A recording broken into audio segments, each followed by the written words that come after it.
Alhamdulillah. Assalamualaikum dan salam Ramadan semua. Hari ini kita dalam Jejak Bersama Masjid, kita akan pergi ke Masjid Al-Jamiah Kampung Cina Setiawan. So, nak tahu apa yang ada pada masjid ni, tengok kita sampai habis. Jom.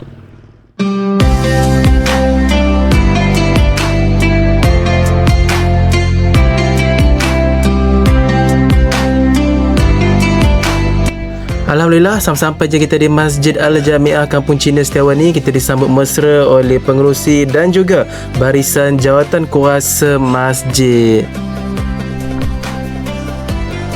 Okey, dan selepas tu kita dijemput untuk masuk ke bilik mesyuarat bagi kita membincangkan ataupun sesi kenal bersama dengan pengerusi dan juga jawatan kuasa Masjid Al-Jamiah yang kesemuanya memberikan kerjasama yang baik dengan kita.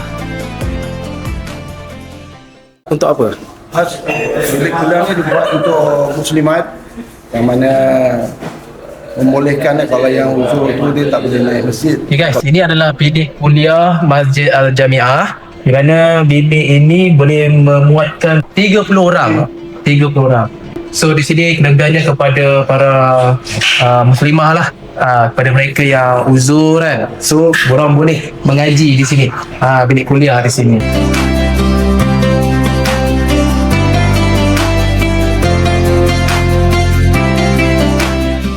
Jom kita masuk dalam Masjid Al-Jamiah. Masjid Al-Jamiah ini boleh memuatkan seramai 600 orang dalam satu masa.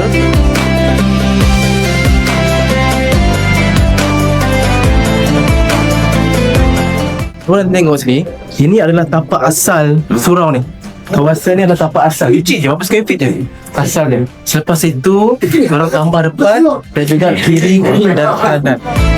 Surau ini siap sepenuhnya pada bulan Mei 2002 dan selepas itu dinaik taraf kepada Surau Diri Jumaat Al-Jamiah pada tahun 2014 dan pada tahun 2020 dinaik taraf daripada Surau Diri Jumaat kepada Masjid Al-Jamiah.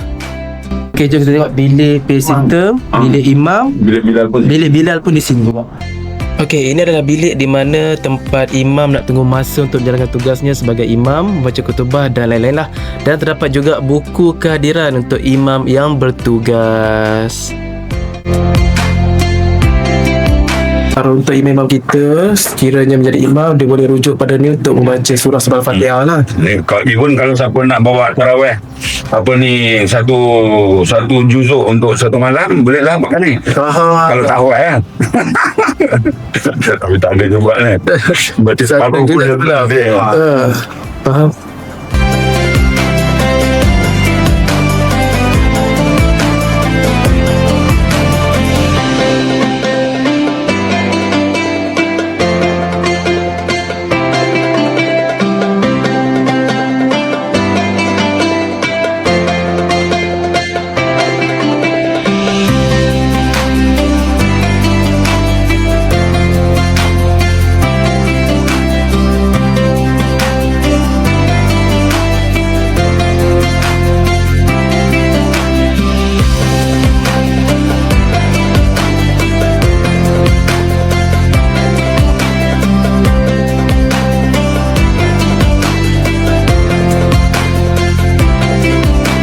Okey, alhamdulillah selesai sudah kita punya jejak bersama masjid bagi Masjid Al-Jamiah Kampung Cina dan saya menyeru kepada semua orang untuk sama-sama kita mengimarahkan lagi Masjid Al-Jamiah Kampung Cina. Terima kasih juga kepada semua jawatan kuasa. Terima kasih banyak-banyak. Alhamdulillah, kita akan jumpa lagi pada majlis buka puasa nanti. Okey, assalamualaikum. Waalaikumsalam. Itulah dia Masjid Al-Jamiah Kampung Cina Setiawan. InsyaAllah kita akan berjumpa pada 26 Februari ini bersama dengan 8 Ramadan untuk majlis berbuka puasa bersama dengan komuniti. Bye-bye semua. Assalamualaikum.